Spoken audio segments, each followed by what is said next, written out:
பயிற்சி குரு இல்லாம செஞ்சு தப்பான ஒண்ண பண்ணிடக்கூடாது. கேளுங்க. குண்டலினி ஏத்தனா இறக்கவும் தெரியணும் இல்ல. குண்டம் என்றால் நெருப்பு, அலினி என்றால் பாம்பு போன்று அசைந்து கொடுக்கும் சக்தி. அது 4 வகையில ஏறும். ஒன்று மந்தி கதி, குரங்கு. மந்தி என்றால் குரங்கு தத்தி தத்தி தாவுவதை போல மூலாதாரம், சுவாதிஷ்டானம், மணிப்பூரகம் இது வர ரொம்ப சிரமமாகும். இரண்டாவது மாண்டூகம். மாண்டூக கதினா தவளை. தவளை ஒரு இடத்திலிருந்து இன்னொரு இடத்துக்கு போறதுக்கு, ஒரு மரத்திலிருந்து ஒரு மரத்துக்கு போறதுக்கே குரங்கு தாவி தாவி போகுது. இது குதிச்சு குதிச்சு போகும்.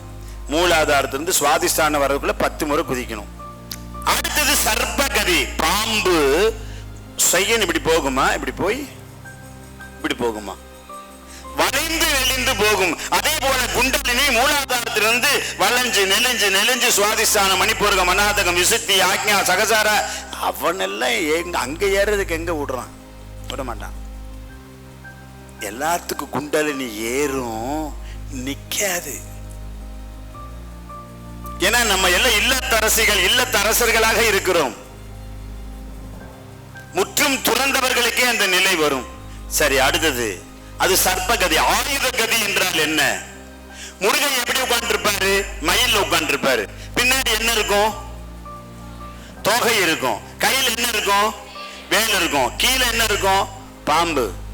அதுதாங்க தத்துவம் தாங்க. இது எப்படி? ஒரு வேலை எடுத்து அடிக்கிறோம், நச்சுன்னு அந்த பார்த்து விடுறோம், கரெக்டா அங்க போகுது, எங்கேயும் தங்குதடி இல்லாம. அப்படி ஆயுத கதி என்பதும் அப்படித்தான். குண்டலினியிலிருந்து சகசாரா வரைக்கும் சைன் ராக்கெட் மாதிரி போகும். அப்படி போச்சுன்னா 1000 கண் கொண்ட மயில் தோகையை போல நமக்கு ஒரே நேரத்தில் 1000 வேலைகளையும் பிழை இல்லாமல் செய்ய முடியும்.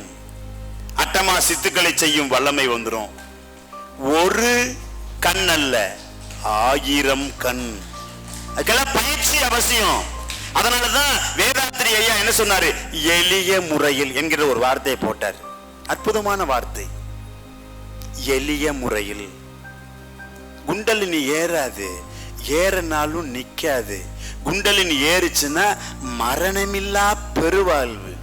முகவரி: ஸ்ரீ சத்யேந்தர் சித்தர் பீடம், சித்தர் மூலிகை ஆராய்ச்சி மையம், 567/2, ரெண்டி சுவாமிகள் சித்த மகா சமாதி, பெருமாள் சுவாமி மலை அடிவாரம், ஆனைமலை, பொள்ளாச்சி, கோவை.